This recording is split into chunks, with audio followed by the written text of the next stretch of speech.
June 19. June 19 பார்த்தீங்கன்னா real food டேங்கிறாங்க.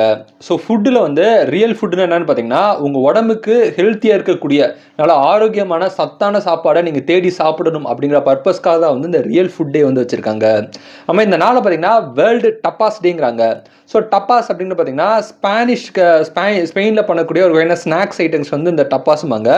குட்டி குட்டியாக பார்த்தீங்கன்னா பார்க்கறதுக்கு ரொம்பவே அழகாக இருக்கும். இந்த குட்டி குட்டிக்குள்ளே பார்த்தீங்கன்னா நிறைய இன்க்ரீடியன்ஸ், வெஜிடபிள் இன்க்ரீடியன்ஸ் ஆகட்டும், இல்லை மீட் ஆகட்டும், சீ ஃபுட்ஸ் ஆகட்டும், இதெல்லாம் வச்சு வந்து பண்ணுவாங்க.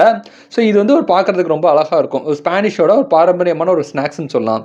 இந்த ஃபுட்டுக்காகவே இந்த நாள் வந்து வச்சுருக்காங்க. ஆமாம், இந்த நாளை பார்த்தீங்கன்னா இன்டர்நேஷ்னல் பாக்ஸ் டேங்கிறாங்க. பாக்ஸ் பார்த்தீங்கன்னா நிறைய விதவிதமான பாக்ஸஸ் வந்து இருக்குது. அட்டைப்படியில் பண்ணுவாங்க, கிளாஸில் பண்ணுவாங்க, நிறைய விதவிதமான சைஸில் நிறைய பாக்ஸஸ் வந்து பண்ணுவாங்க. அந்த பாக்ஸஸ் பண்ணக்கூடிய அந்த ஆர்ட் ஒர்க் அப்ரிஷியேட் பண்ணக்கூடிய நாளாகவும் வந்து இந்த நாள் இருக்குது. ஆமாம், இந்த நாளை பார்த்தீங்கன்னா வேர்ல்டு சவுண்டரிங் டேங்கிறாங்க. சவுண்டரிங்னு பார்த்தீங்கன்னா சலசலப்பு, வாழ்க்கையில் எப்பவுமே ஏதாவது ஒரு சலசலப்பு வந்து இருந்துகிட்டே இருக்கும். அப்படிலாம் இல்லாமல் லைஃப்பை ரொம்பவே சிம்பிளாக ஸ்லோ டவுன் பண்ணி ரிலாக்ஸாக வாழ்க்கையில் பார்த்தீங்கன்னா நம்ம லைஃப்பில் உள்ள சின்ன சின்ன விஷயங்களுக்கு வந்து ஒரு சிம்பிள் திங்ஸை அப்ரிஷியேட் பண்ணக்கூடிய விதமாக தான் வந்து இந்த நாள் வந்து இருக்குது. இது போக உங்களுக்கு ஜூன் 19 வேறு ஏதாவது டே தெரிஞ்சால் கமெண்ட் பண்ணுங்கள். இந்த நாள் இந்த உலகத்தில் யாரோ ஒருத்தருக்கு பிறந்த நாளாக இருக்கும். உங்களுக்கு பிறந்த நாளாக இருந்தால் உங்களுக்கு என்னோட இனிய பிறந்தநாள் வாழ்த்துக்கள். Happy birthday to you.